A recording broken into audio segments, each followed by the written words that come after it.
Hey there, folks. John Campea here, and this is the end of the year, so it's the time of year that everybody is putting out their top 10 lists of the year, best movies of the year, worst movies of the year, and I'm going to do those too.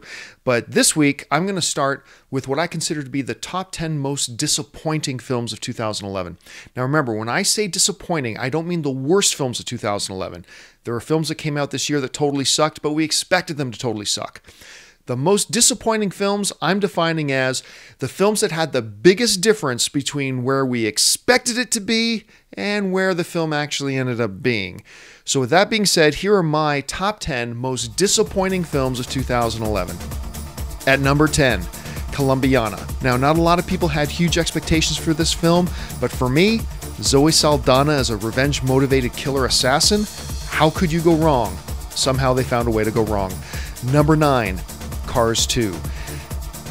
What can I say? Pixar to me is the best filmmaking studio in the business, and this is the first time I walked out of a theater having watched a Pixar film where I was disappointed. I don't think it was as bad as a lot of people thought it was, but still subpar by Pixar standards. Number 8, Battle Los Angeles. It's impossible to screw up a fun movie about aliens invading Los Angeles. And yet they found a way to screw up a movie about aliens invading Los Angeles. Mostly because it's primarily a boring film, but mostly because it didn't even need to be aliens. This wasn't an alien invasion movie, it was an urban warfare movie. Number 7, The Green Lantern. Look, I know a lot of people expected this movie to suck, and so did I at first, but the second and third rounds of trailers, paired up with the fact that I really like Ryan Reynolds, my expectations for Green Lantern got pretty high. And even though, like Cars 2, this movie I don't think was as bad as some people said it was, there's no doubt it is an extremely disappointing film. Number 6, Pirates of the Caribbean on Stranger Tides. I absolutely loved the first Pirates of the Caribbean film, however I hated the second one and I just detested the third one. For whatever reason, I really thought they righted the ship, if you'll pardon the pun, for Pirates of the Caribbean 4. Unfortunately, it just descended more and more into silliness and zaniness. I did like it more than 2 and 3, but that's really not saying much. Mark it as the number 6 most disappointing film of the year. Number 5, Paul. Look, I can't overemphasize how much I love Simon Pegg and Nick Frost. Not only as performers, but just individually in person. These guys are incredible. I think on screen they're incredibly funny, fantastic comedic timing. These guys are geniuses. But for whatever reason, Paul ended up being just a really misguided attempt at something. I'm not even sure what it was. The worst thing a comedy can be is boring. Paul ranks pretty high on the boring meter, thus it's the number 5 most disappointing film of the year. Number 4, Cowboys versus Aliens. One of the best titles for a movie ever. Cowboys Fighting Aliens, starring James Bond and Indiana Solo. How could it go wrong? And yet, it really fell short. Don't get me wrong, I didn't hate this movie. But compared to what we were all hoping for, way below the bar. Cowboys versus Aliens, number 4 most disappointing film of the year. Number 3, Transformers 3.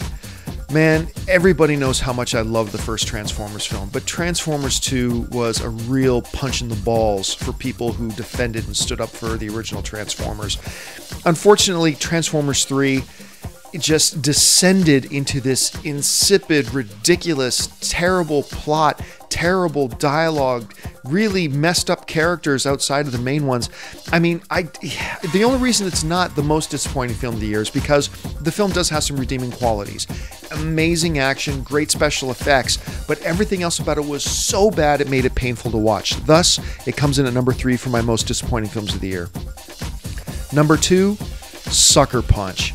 We all thought this movie was going to be incredible. Right from the first time they showed us footage at Comic-Con the year before, we all thought Sucker Punch was going to be absolutely amazing. As it turns out, the film is a much more enjoyable watching experience if you just turn off the volume and make up your own dialogue in your head. Zack Snyder completely dropped the ball on this film. Let's hope he picks it up for Superman. Sucker Punch, number 2 most disappointing film of the year. And the quote-unquote winner of the most disappointing film of 2011, easily and hands down, The Hangover Part 2. The Hangover was the best surprise comedy I had ever seen, in the sense that you walk into it thinking it's just going to be another comedy, and I just laughed my ass off from start to finish. One of my absolute favorite comedies of the past 10 years. The film is brilliant. You have a winning set of characters, and all you need to do is put these characters together. I don't know why they left Las Vegas. Las Vegas was a character in the first one. But all The Hangover Part 2 was a complete plot point by plot point rehash of Part 1. Yes, it had a couple of very funny moments, but moments don't cut it when you have to live up to the original. The Hangover is a comedy classic, will be one of the all-time comedy classics, I think. The Hangover Part 2 is a skid mark on the underwear of cinema, and thus it is the #1 most disappointing film of 2011. In the coming weeks, I'm going to be doing my top 10 films of 2011 and the bottom 10 of 2011, as well as my most underrated and underappreciated films of 2011. Those are all coming up in the next week or two. Thanks for joining. Don't forget to follow me on Twitter @John Campea. Until next time, bye-bye.